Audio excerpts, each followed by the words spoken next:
Hi, everyone, and welcome to the week ahead. I'm Tony Nash. Today, we're joined by Gary Brode, Tracy Shuchart, and Albert Marko. We've got some really interesting key themes this week. It's hard to get away from tech. So Gary's going to talk to us about tech and gaming, some really interesting insights into gaming, especially in China. Tracy's going to talk to us through coal and corn. We brought up coal a couple weeks ago. There's some interesting things happening in those markets as well. And then Albert is going to walk us through some of China's arms sales. We had the Singapore Air Show this week, and there's always buzz about how China's going to take over arms sales from the US and stuff. So Albert's going to talk us through that and help us kind of understand those markets better. So Gary, thank you so much for coming on. Really appreciate you coming back. Hi, everyone. We've introduced new subscription tiers for CI markets, more data, more insights, and more options. CI Markets uses the power of AI to help you make better trading and investment decisions. It's a perfect addition to your analysis toolbox. CI Markets Free is our first tier. It's absolutely free, no strings attached, and it does not require any credit card information. Next, we have offerings at $7.95, $14.95, and $24.95 per month. Each of these offerings includes different forecast assets for stocks, ETFs, commodities, and currencies. Go to completeintel.com to find out more and subscribe. Hope you'll join us soon. This week, we can't get through the week without talking about tech. That wasn't the original thing that you and I talked about you coming on to talk about, but with Nvidia, we just can't avoid it, right? So of course, Nvidia reported big, everybody knows that.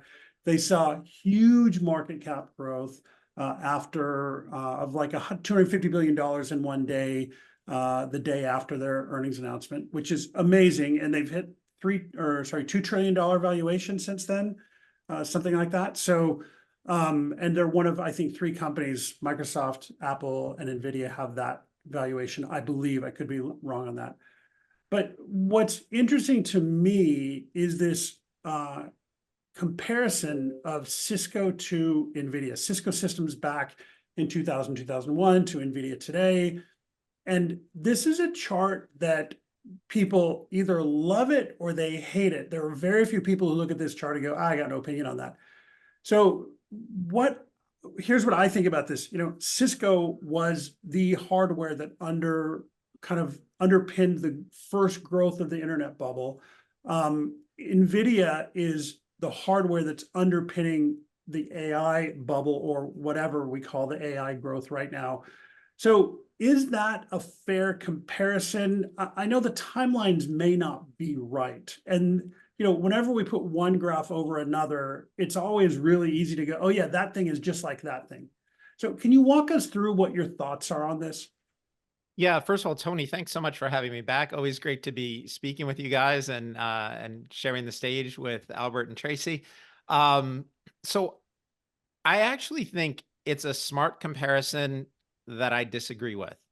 And so Great. let's go through why. The reason I think it's a smart comparison is because both Cisco, 25 years ago, and Nvidia today fall into kind of like the Levi Strauss picks and shovels thesis, right? So if we go back to the, California gold rush of almost 200 years ago, most of the people mining gold didn't really make a lot of money at it. A lot of them went bankrupt.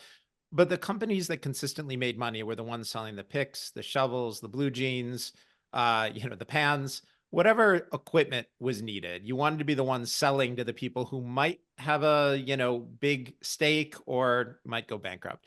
And so, if we go back 25 years, Cisco was selling the server equipment that so many of the big, .com companies of the time were buying, and that was the growth market at the time. One of the biggest growth markets we've ever seen. The whole world was switching from really a physical existence to more of a digital one and moving their shopping and interactions to online. And so, that was phenomenal. Nvidia, they are right now the best pick and shovel company for the coming AI revolution. AI, it's not fully operational yet, but it's pretty easy to see that there's a lot of attention and money flowing into it. And so when we look at it, like I think that's a smart comparison. We're saying, hey, we've got, these two companies that are they're selling the hardware that the people making their big stakes are going to be using. But here's why I disagree with that take. Even though I think it's an astute take, I think the difference is the end customer, right? So let's go back, 25, 27 years, and Cisco was selling their servers to money losing companies with business plans that consisted of spending massive amounts of cash to grab eyeballs. Right. And that was why most of those companies went bankrupt. And, at the time, in 2000, 2001, 2002, I made a lot of money shorting the overvalued internet companies that were running out of cash and didn't really have a business plan other than spend money to get eyeballs. But when you look at Nvidia now, they're selling to massive technology firms with high growth business models and tons of free cash flow. And so to me, the big difference here, and for the people who are looking at those charts and saying, these two look the same, wait a minute, it's the same thesis. Great. Okay. All of that's true. But my question for you is, would you rather be selling to Google or pets.com? It's really more of a hypothetical question for anybody who's making that comparison, right? They're putting the Back in the stock price chart day, up. I would rather sell to pets.com because they were so stupid and spent money hand over fist. And Google actually has a procurement process. So but I understand what you're saying because Google will be there to pay me in a month or 2 or 3 or 6 months, right? So I think that's part of it, but let's go back for a minute because it's not so much a matter of whether you get paid or not. If I remember correctly, Cisco's issue wasn't so much that they weren't getting paid. They were. Cisco was getting paid. But the problem was they were selling to a bunch of money losing companies that went out of business. And when those companies went out of business, they sold their Cisco servers for 10 cents on the dollar. And so imagine a situation, and I don't think this is the case with Nvidia, but imagine a situation where all of Nvidia's customers started going out of business. They started selling, the A100 chips or the new version, I think is the B100 chip. But they started selling those at 10 cents on the dollar. That crushes future demand. And if that's the case, then Nvidia would be hugely overvalued. And the reason why Cisco stock plummeted from the .com highs was it wasn't that their customers weren't paying them, it's that their customers went out of business and were selling their equipment at massive discounts. Yeah, so I don't have a position on Nvidia. I just want to be very clear. So I'm just pushing back on you for the theoretical kind of view here, right? So didn't we see Nvidia chips sold for, pennies on the dollar after crypto crashed a couple years ago? So I don't think that was so much the case. Okay. I think what happened, Tony, and there are people who have, who maybe know more about this particular part of the market than I. But I think what happened was the Nvidia chips, their cards, were excellent for crypto mining. And so there was huge demand, not just from gamers, but from crypto miners. They could make a lot of money. Right. And as a result, the gray market in the Nvidia cards went crazy. So, you'd see some of the Nvidia cards where MSRP, the manufacturer suggested retail price, was maybe $400, but you couldn't find them at retail and you had to buy them in the secondary market, sometimes for $1,000, $1,200. These cards were trading at 2 to 3 or sometimes even 4 times the MSRP. And so what happened was when, you had that crash in the crypto market, you started to be able to buy the Nvidia cards, more at that $400 price point. I don't think it's so much represented a crash. I think what you had was a secondary market bubble that eventually cleared really at MSRP. And I was taking a look at this earlier this week. You still have a market where if we go to like the gaming market or like the high-end desktop market, you can still buy the 3060 Ti for, $250 to $300. Some of the new 4000 level NVIDIA cards you can buy for $400, $500, $600. And it's not until you get to like their 4090, they're ultra high end. And this is, not the AI version, but the regular cards, those are selling for $1,800 now. Now, if you get to like the AI cards where, you know, like the A100, I think MSRP on the is something like $17,000, $18,000. And some of those are selling in the aftermarket at more than $20,000. So it's not clear to Amazing. me. It's Yeah, amazing. it is. But the interesting thing is, uh, new cards are still not trading at a discount to MSRP. So I don't think there's so much been a crash. I think you had a temporary bubble in people who were using those cards to make money. And there was a period of time when you could pay $1,000 for an Nvidia graphics card and still make a profit in crypto mining. Right. Once that went away, the market went more back to the manufacturer's suggested retail price, but it's holding there. And even like the chip that I have the card that I have in my computer that I'm using right now is an Nvidia 3060 Ti. I think that came out in 2020. But you know, even that, you're still looking at $300 to $400 for a 4-year-old card that Mm. you can buy because it's, you know, it's still phenomenal equipment. Hmm. So we had guys like Microsoft come out this week saying they're developing graphics cards to compete with Nvidia, or GPUs to compete with Nvidia, other things. How imminent is that competitive threat? Is that something where a competitor can come out right away and compete with Nvidia, or is it, you know, for all intents and purposes, effectively a monopoly for another, say, 2 years? So today, Nvidia, they're clearly the market leader. They have the best solution. I think it's not realistic to expect that that is a, you know, nobody in the chip making business has a perpetual advantage, Mhm. right? Everybody's advantage, particularly in the technology space, gets eroded over time. You know, can Facebook or Google or AMD or, you know, I don't think Taiwan Semiconductor is the right comparable company here. Yeah, there are other companies that have competing product that will come out with competing product. But that takes a while, right? That Yep, kind it of does. development, it doesn't happen quickly. And even once you have a theoretical design, getting it into production, like remember, like could Facebook do this? Sure, but Facebook doesn't own fab plants, Yeah. right? So You know, they need to get those designs to Taiwan Semiconductor or, you know, wherever they're going to manufacture those. That doesn't happen instantly. So will there be competition for Nvidia? Yeah, of course, but I don't think we're going to see enough of that in the next 12 months to knock Nvidia off their perch. And, you know, also remember, Nvidia isn't going to stay still, right? So Yep, of course. Yeah. as these competing companies come out with new product, with better product, you know, Nvidia isn't going to say, well, you know, we have our A100 chip and that's good for the next 10 years. They'll be developing Yeah. the second and third and fourth generation of that particular technology while these companies are trying to catch up. Yeah. That's all fascinating. Albert, go ahead.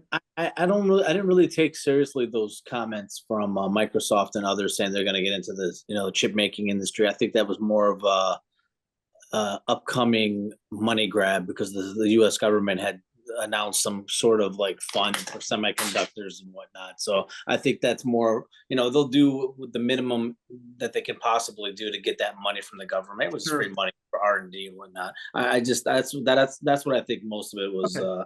geared That makes towards. sense. Intel's got some of the money this week. Global Foundries got some of the money this week. So okay, that makes sense. That makes a lot of sense. Yeah, Okay. and that's a great point, Albert. Think about it this way. I think the US fund for those plants is something like $40 billion. A lot of it hasn't been awarded yet. So, you know, somebody could say, well, you know, what does Facebook need $5 billion? They don't, but if you could issue a press release and get a few $1 billion of funding, you know, that's pretty good return on investment. Yeah, Tony, why don't we do that with complete intelligence? Let's do it today, right now. I'm making the announcement. Okay, so guys, for stocks in general, we're seeing the top 10% of stocks as a large share of the overall market, more than any time since the Great Depression. So we've seen the FANG stocks hit things, you know, for the last 4 years, right? It's really driven the market. Is that concentration or lack of breadth, is that important? Is that something we need to be paying attention to? If so, you know, why or why not? So I think it matters for two reasons. One is right now we have an S&P 500 that, you know, used to be a proxy for industrial America. That's almost entirely determined by 7 stocks. And, if you look at the news over the last week, that's actually been cut to 2. We've gone from talking about the Magnificent Seven to, I think they've branded, Microsoft and Nvidia, the Terrific Two.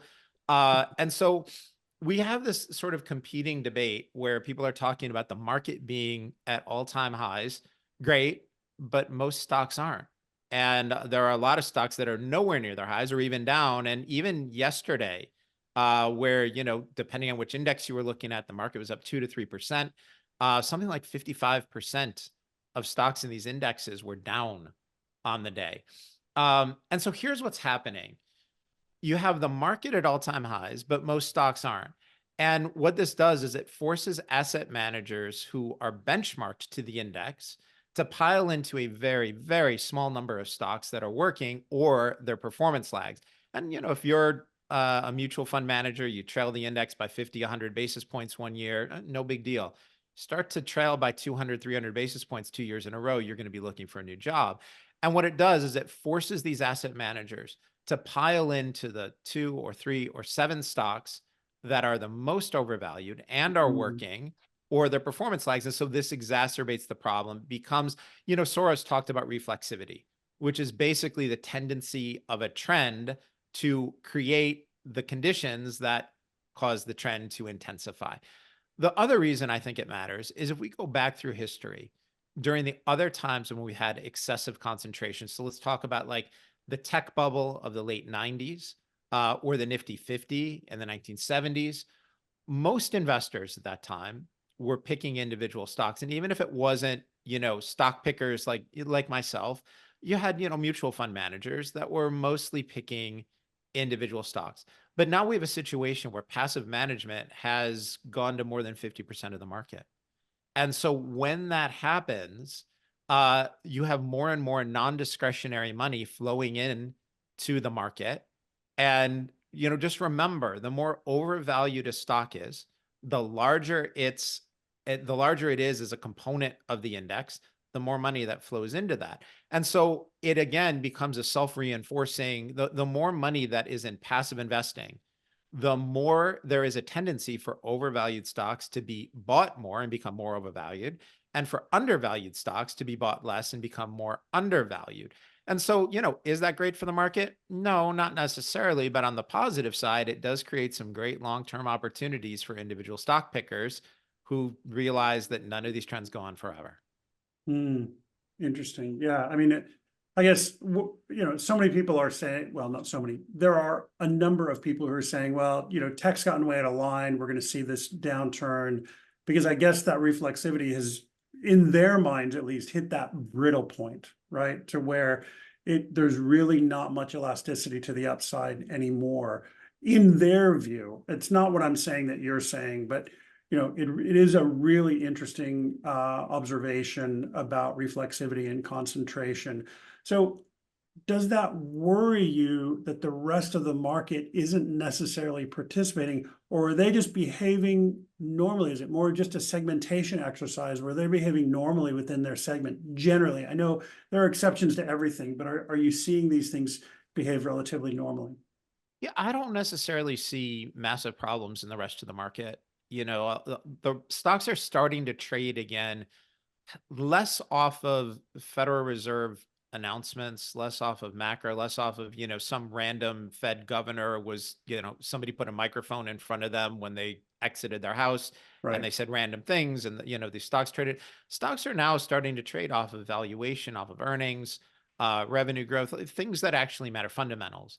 And so I think there's opportunity if you're willing to look at these companies and do the work and be patient. If you have a longer time horizon than the next, week or two, you can do really well in some of these names.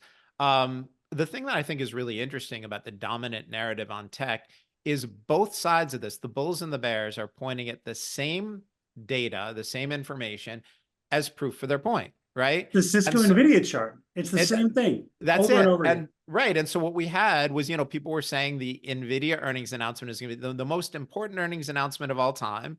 And people made fun of it, except it actually was true because they gave guidance above street expectations. We not only had a giant rally in the US, there was a worldwide stock market rally. The entire world traded up on the basis of one company's earnings report. Now, granted, it was a great earnings report, right?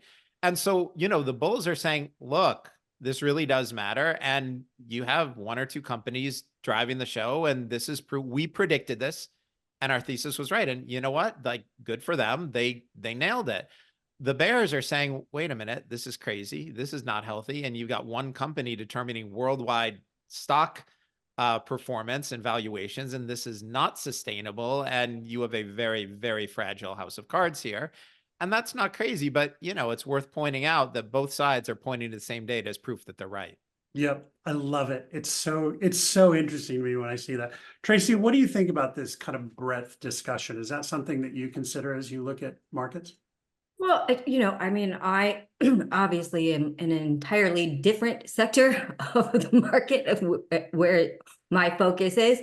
I do think it's very interesting, and I posted a chart earlier this week where it showed XLE, which is literally most of the energy companies, via, versus Nvidia, and Nvidia's market cap is higher than XLE. And their earnings are 1/5 of what XLE's earnings are. And so I just think that's very interesting from the perspective when I'm looking at, commodities markets and how things are trading against the tech sector. So does that tell you anything? Nvidia is overvalued, energy is undervalued, or we're just in a range where it's acceptable for those things to be valued as they are? Do you draw any conclusions from that? I have to go back to what Gary said, is that, this market's forcing everybody into the tech sector. And I also did post a chart this week that I talked about on Spaces today, where I showed the influx in the tech sector compared to every other sector in the market. And it is a giant pile in. So I don't know if that necessarily says anything bad or good about the commodity sector. I would just say that it's largely disregarded right now because this is a big fad. But at the end of the day, I have to piece together that if you want all of this AI computing, what do you need in the end for this? Energy, right? Because all of these data centers require a lot of energy. And so I think this all ties back together. And I think the market just really hasn't wrapped its head around how big of an energy suck these data centers are really going to be, and how much energy and energy infrastructure we're going to need to build out for this. Everything comes back to energy. It's crazy. So, hey, I'd like to make sure you know that you can access our AI-driven market forecasting tool called CI Markets for free. No strings attached, and it does not require any credit card information. Go to completeintel.com/markets to subscribe. CI Markets is the perfect addition to your analysis toolbox. This free account includes Nikkei stocks, major currency pairs, and global economics. Of course, we offer much more in our paid account, but this lets you experience CI Markets before making a financial commitment. CI Markets uses the power of AI to help you make better trading investment decisions. It's absolutely free. Again, go to completeintel.com/markets to subscribe to CI Markets free. Okay, let's move on to gaming. Gary, you in a recent newsletter wrote about gaming stocks, and partly as a reflection of the health of China's economy. So we've got this chart of Macau Golden Week tourism data. Can you talk us through what that means? Like, what is that chart telling us, and what's happening with the gaming sector? Yeah, thanks, Tony. So the reason we've been focused on this at Deep Knowledge Investing is we have a huge position in Las Vegas Sands. Despite the name Las Vegas in the name and the company's name, Sands sold their Las Vegas casino a few years ago for a huge price. They sold their Bethlehem casino quite a few years ago. And at this point, they have leading market share in Macau and half the market in Singapore. So it really is an Asian gaming company, despite the name. And what's happened is, of course, all of these stocks traded down during the COVID lockdowns because China remained locked down for 3 years, right? And in Macau, you had situations where not only, was the entire place locked down, but, one person would test positive for COVID.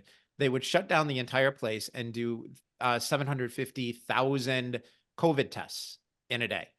And so nobody wanted to go and nobody could go and everything was locked down. Okay, so a year ago, China reopened and they basically said, you know what, we're going to get over this all in a week or two. The entire country got COVID in like a 2-week period, and they just reopened all at once. And what's happened is Las Vegas Sands stock hasn't traded back to its pre-COVID levels. But if you look at the market in Singapore, the Marina Bay Sands, that is actually performing at all-time record levels. It's performing better than pre-pandemic levels. And if we look at Macau, Macau has really made, at this point, pretty much a full recovery. And so what we did was we compared the visitation during Golden Week or Chinese New Year, Happy Year of the Dragon, everyone. And during the first 5 days of this year's Golden Week, Chinese New Year, what we had was visitation that exceeded the 2019 levels. Now, that always drops off later in the week. In 2019, it was a 7-day holiday. This year, it was an 8-day holiday. But if you take a look at the daily average visitation in 2019, that was 173,000 people per day. This year was 170,000 people per day. So we're at 98, 99% of the pre-pandemic levels. But the reason things are better is because most of there's been a shift, and most of the gaming now is taking place in the mass and premium mass market. And that's where Las Vegas Sands really excels. And that business has up to a 10 times, the margins on that business are about 10 times what they are for the VIP business. So the fall off in the VIP business is bad for companies like Wynn, where they're looking for that kind of gambler. But for Las Vegas Sands, which is really focused on the mass and premium mass market, they're putting up pre-pandemic level performance. The market is fully recovered. Now, one of the reasons the stock hasn't traded back all the way is because people are understandably concerned about the Chinese economy. There are worries about the banking sector, the property sector, the cross-contamination between all of that, the leverage in the system. And I understand that. But the fact is, after 3 years of not being able to go to the gambling tables, which in many ways is the Chinese national pastime, people, they've got pent-up bankroll. And just like we saw in the United States in late 2021, in 2022, Americans who had felt locked up in their homes went out and started spending in restaurants, casinos, concert tickets, sporting events. This is what the Chinese people are doing. And so visitation in Macau has just gone, it's basically at pre-pandemic levels. But the stock hasn't fully recovered yet. And, the gamblers are choosing not to recognize the difficulties in the Chinese economy. Yeah, it's interesting. So what I'll kind of add on to what you're saying, and let me know what you think about this. But for China to get out of their economic doldrums, they're going to have to unleash fiscal spending as well, right? So they've had these market issues where they said you can't sell or buy during certain hours or whatever, but they're going to have to unleash fiscal. And just like we saw here in the US in 2021, whenever there's massive fiscal spending, there's also massive corruption, right? And, not an easy thing to talk about, but casinos are a great way to launder money, right? So if we have visitations up and we have massive fiscal stimulus as well, does that also help the casino business in Macau and Singapore?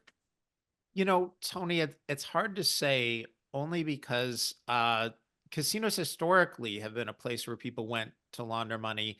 But at this point, these businesses are so heavily regulated and so heavily monitored.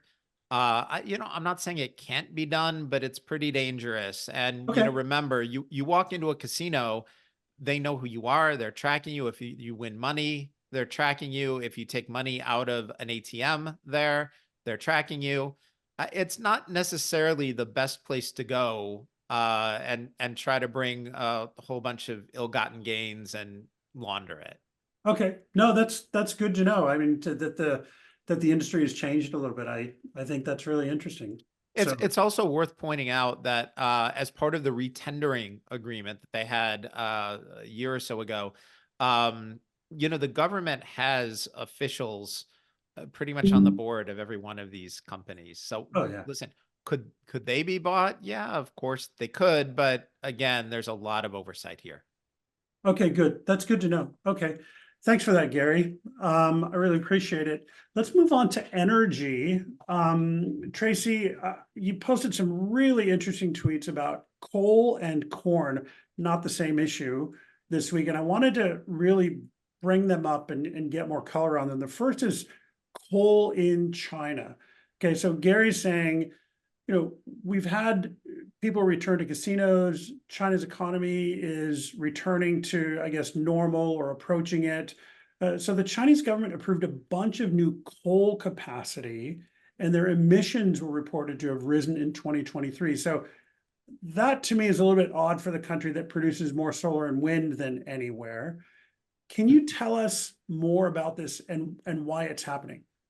Well, first, I want to talk about solar and wind is coming from a very small base in China.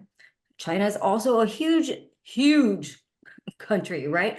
And so if you take 2023, for example, they built a record 291 gigawatts of solar and wind together. It was about 216 of solar, 75 of wind. But that sounds like a huge amount if you're Brazil. But if you're China, you're talking about 4% of the country's total demand. And so this is a very different situation. And so, yes, they may be surpassing the world in this capacity, but compared to what their demand is, it's a very, very small base. That's one thing we need to, start off by saying. The second is that solar and wind can't be base power. They can't be base load power. And so they're building out coal because it's cheap. And they need base load power. You can add in wind and solar, but they cannot serve as a base power like natural gas or uranium or nuclear or coal can. So I think we need to differentiate the two, because I know a lot of people on Twitter say, but they're building out so much solar capacity and so much. Yeah, but it's coming from a very small base. You have to realize how big the country is, how big their demand is, and how very small this huge build out is of their actual demand. And at the end of the day, you need base power. And so, China's still building out coal plants. It's cheap. I love that you pointed out that over the last 2 years, the amount of coal power they've produced could power all of Brazil. I think that's so interesting, right? I mean, Brazil is not even close to the magnitude of China in terms of economic performance. Well, absolutely. But it's just it's a comparison so that you can understand what we're kind of talking about is country to country, right? And Brazil is no small country in and of itself. So, right. And turning to the CO2 emissions part of that tweet, you said that their emissions rose 5.2%. Interesting to me that that's right around where the Chinese government said their economy grew last year. So, it's kind of funny that their growth and their CO2 emissions are kind of in the same ballpark. So how, are they, I mean, we remember 10, 15 years ago when people talked about clean coal, right? And we say that kind of sarcastically, but are they doing things to mitigate pollution with these new coal plants? And do you know what that looks like? I mean, yeah, absolutely. Everybody is at this point, right? So you talk about clean coal, and it's not clean, but it's cleaner because technologies have advanced and so on and so forth. And this is being used the world over. And so, it's not the coal of the, mid 20th century. Right. Right. China's probably, since these are new plants, they're probably building in, scrubbers or whatever they're putting in to keep that soot from going into the atmosphere and to keep that CO2 from going into the atmosphere. Absolutely. So it is clean coal in that respect, 100%. But, they're still, well, their economy is contracting at this point, but Yeah. they're still a growing economy. They still want cheap coal. That's why we see India doing the same thing. They're building out coal plants as well. And you're going to see this across emerging markets, right? And they need power for all those electric cars. So, and you need to power electric cars, right? So Right. where you gonna get that power from? It's not coming from solar or wind. And so Right. there is a discrepancy. And so, yes, we can say, yes, China's building out the most solar and wind out of any other country, but what is this compared to their total overall demand? Right. Okay. I also think it's worth pointing out how incoherent our energy policies are. And it's consistent with Tracy's point. We have Western countries that are shutting down coal plants supposedly for environmental reasons, but what we're doing is we're pushing our manufacturing and production to countries that are building coal plants and saying, look, we got our emissions down. Well, all we've done is outsourced our pollution. Well, That's right. 100%. That's right. Yeah. And the green mechanisms that they're using to kind of mitigate that stuff have some pretty dirty processes in their manufacturing too. So it's Everything does. on net. I'm not sure that you're really doing much. Maybe we are, but Yeah, mining lithium, it does not lead to zero emission vehicles. It just means we've moved them in time and space. right. Exactly. That's exactly right. So Tracy, let's move on to corn. The Biden administration approved the expansion of E15 gasoline sales starting in 2025, which to me is funny because it's after the current term is over. So what does this mean? Why is it happening now? And why isn't E15 approved without restrictions now? Well, generally E15 is banned, especially during summer, because it produces smog. Though if you ask the Corn Belt states, they will dispute this.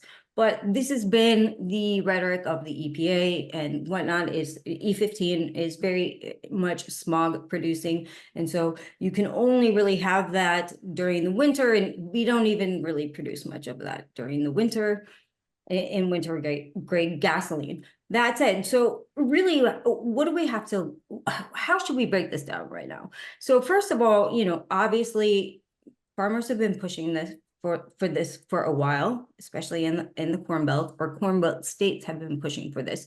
And so I think at this point, I think this is an attempt to get the farm vote, to be honest. Which right? Albert has talked about for 9 months. Right. Right. And so, because we have seen the farmers kind of moving away from the Democratic Party because of a lot of their other environmental mandates that are very hard on farmers. And so I think this is kind of a last minute ditch effort to kind of get those votes. That said, it doesn't start till 2025. And so the Corn Belt states are not exactly excited about that because it's, after this summer, which they really wanted this summer. Now, why did they want it this summer? Well, right now we have record corn stocks and silos. And so we have sinking corn prices right now. The problem is when we head into the next plant season is that we have very, very tight fertilizer supplies. And that means these corn farmers are not going to make any money because it's all going into fertilizer. And so, they need to get rid of their corn now. They wanted this to happen summer of 2024. And so this could alleviate some of the pressure on them. And so that's what we're looking at right now. So it's not really a political bone for this presidential. I mean, it appears like it is, but it's not really going to get any votes this year. Probably not. I mean, it may get urban votes of people who think that it's helping the environment, but it likely won't get farmer votes, right? Well, right. But if you look at the general consensus of, when they've done polls on this, many people are angry because consumer prices are so high on food right now. They want to know, why are we burning this in our cars? Right. When, when I'm seeing grocery store prices for grain related products skyrocket. And so, the consensus on that, on the consumer side, is very different than I think that the government actually sees right now. Interesting. Yeah, it's the same 2007-8 kind of food is fuel type of discussion, right? Albert, Right. what were you about to say? Sorry. Yeah, well, I mean, there's other ways to boost corn prices for farmers, especially going into Senate races and in 2024. I mean, if you look at corn, I was just doing hilariously before I even looked at the notes. I was doing the charts for corn for a client, and 390 to 400 is actually a better opportunity than 350 was in 2020. In fact, that corn is actually down 10% from January 2020. And usually corn prints March lows after sell-off. So, the chart history looks interesting. I like the politics of it. And, we're actually starting to get pretty big in the corn starting now. Great. Very Is anyone interesting. else concerned at all about damage to engines? No. The E15 doesn't. Actually, It's well, been well you known. might not be, but there. No, but it's been well car known people are. though. Everyone knows about this, and they just don't care. It's just, you know what I mean? They see the thing, they just what do they care? Because their thinking is, oh, the damage to the engine goes when it's over 150,000 miles. I'll be out of that car anyways at that point. So, I mean, it's just I understand it. Everyone knows about it, but nobody seems to care about it. I might push back on that a little. There's a lot of sites Yes. now that you can go find gasoline with no ethanol whatsoever in it. And I know, personally, Expensive. I buy gasoline with no ethanol in it. Sorry, farmers, but I do. So It's expensive and it's sporadically. I've done the same thing here in Tampa, and it's sporadic where they actually have it, and it's more expensive.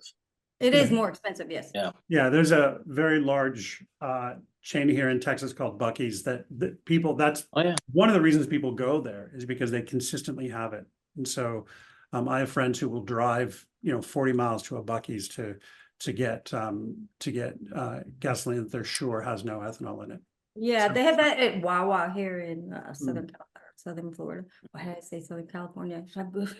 Close, They're almost. too long. There I are enough, lived there there are enough too long. Californians there that it should be Southern California. So, okay, let's move on to our third topic that talks about China is arms sales. So, Albert, we've seen a lot of chatter about China's arms sales this week, particularly to the Middle East. As I mentioned, it's Singapore Air Show this week. So there's a story out in the South China Morning Post from this week talking about their FC-31 fighter in Saudi Arabia. And there was a discussion about a new Chinese helicopter at the Singapore Air Show.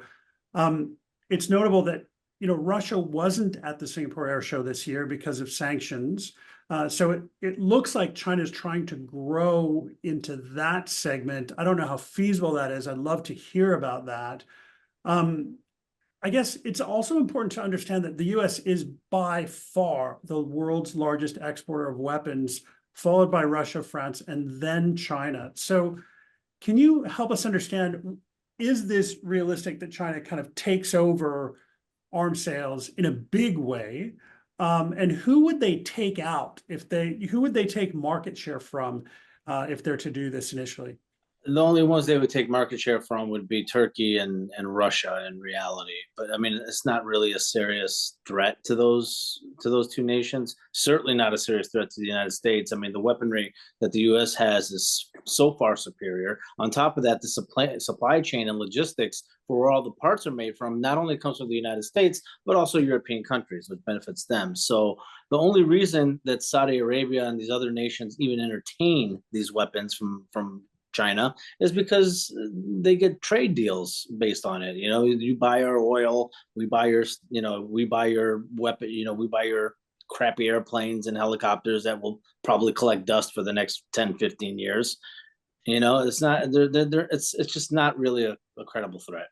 So some of the stuff that I've seen this week is also talking about Chinese arms manufacturers putting manufacturing sites in Saudi Arabia. How feasible is that? And does that make that equipment more attractive?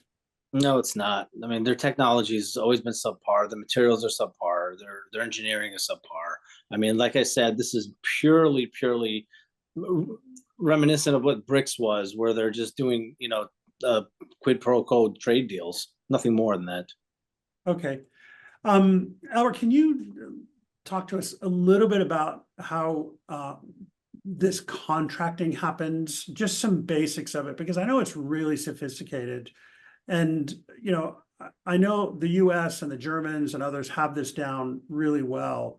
Mhm. Is it a hard thing to break into from a contracting perspective? We don't need to get into the mundane details of it, but kind of in general. It's about as hard as getting a suitcase full of money and shifting it over to the CCP guys. I mean, it's basically a bribery campaign, and the Chinese are okay with it, and the Middle East is okay with it, and it is what it is. It's just, you know, it has to go through legitimate governments in the Middle East, you know, up the chain to the PLA. It can't just be, you know, a broker, you know, wanting to buy some Chinese parts and so on and so forth. A lot of the Chinese parts are actually sanctioned by the US and other countries. Okay.